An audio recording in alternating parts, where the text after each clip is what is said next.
শুভ সকাল বন্ধুরা, সবাই কেমন আছো? আশা করছি সবাই খুব ভালো আছো। আমিও খুব ভালো আছি। সকাল সকাল ঘুম থেকে উঠে ঘরটা ঝাড় দিয়ে নিলাম, আর তারপর চলে গেলাম বাসনগুলো নিয়ে কলের পাড়ে।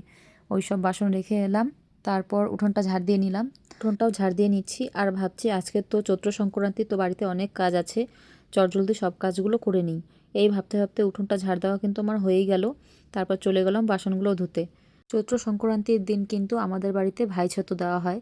যদিও আমি দেই না, কারণ আমাদের বাপের বাড়িতে কোনো নিয়ম নেই, তাই আমি দাদাদেরকে কোনো দিনই দেইনি, এখনও দিই না। আর আমার শ্বশুর বাড়িতে আছে, কিন্তু এইখানে তো ওদের কোনো বোন নেই, তাই আমার শাশুড়ি মাই আমার ছেলেকে আর দেওরের ছেলেকে প্রত্যেক বছর ভাইছাতু দেয়। তাছাড়া আজকে যেহেতু বছরের শেষ দিন বাংলা মাসের, তাই আমাদের ঘরগুলোও কিন্তু মুছে নিতে হবে। আর এই যে মুখটা ধুয়ে নিচ্ছি, কারণ সকালে উঠে বাসি কাজ করতে করতে অনেকটা টাইম চলে গেল।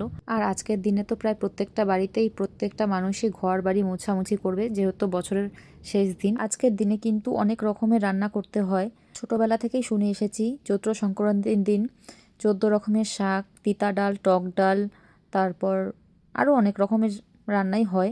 তবে আমি কিন্তু সব কিছু রান্না করতে পারি না। আর প্রত্যেক বছর আমার শাশুড়ি মাই রান্না করে, সেগুলোই আমাদেরকে দেয়, আমরা ওগুলোই খাই।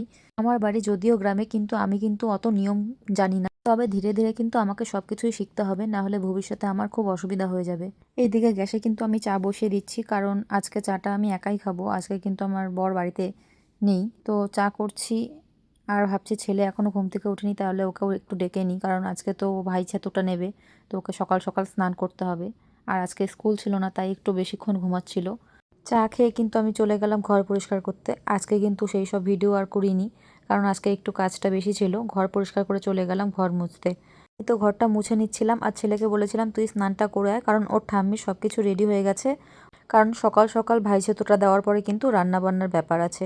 আর আজকে যেহেতু অনেক রকমের রান্না হবে, তাই সময়টা কিন্তু অনেক বেশি লাগবে। তো কথা বলতে বলতে আমার কিন্তু ঘর মোছা হয়ে গেছে। এদিকে চলে গেছি উনুনের পাড়ে, উনুনের ছাইগুলো তুলে নিচ্ছি, কারণ রান্না করতে গেলে তো এই জায়গাটা পরিষ্কার করে রাখতে হবে, তাই না? উনুনের ছাই তুলে কিন্তু গোবর আর মাটি দিয়ে ভালো করে উনুনটা মুছে নিচ্ছি, কারণ উনুনটা কিন্তু আগুনের তাপ পেয়ে পেয়ে কিন্তু মাঝে মধ্যেই ভেঙে যায়। তাই ভালো করে যদি মুছে নেওয়া হয় 2-1 দিন পর পর, তাহলে কিন্তু উনুনটা আর ভাঙবে না। তো এই যে উনুনটা ভালো করে মুছে নিলাম, তারপর পুরো রান্নাঘরটা কিন্তু মুছে নিচ্ছি।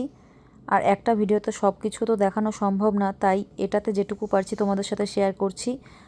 আর দুপুরবেলায় ভাইছাতু খাওয়া দাওয়া যেটুকু আছে, সেটুকু কিন্তু পরের ভিডিওতে তোমাদের সাথে শেয়ার করব। দেখো আমার কিন্তু মোছা কমপ্লিট হয়ে গেছে, আর এই যে ছেলের ড্রেস বের করে রেখেছি, এইদিকে ও কিন্তু স্নান করে চলে এসছে, আর আমার সাথে কিন্তু দুষ্টুমি করছিল। তারপর ড্রেস পরে মুখে ক্রিম মেখে চলে গেল ওর ঠাম্মির ঘরে। আর পরে দেখা হচ্ছে নেক্সট ভিডিওতে।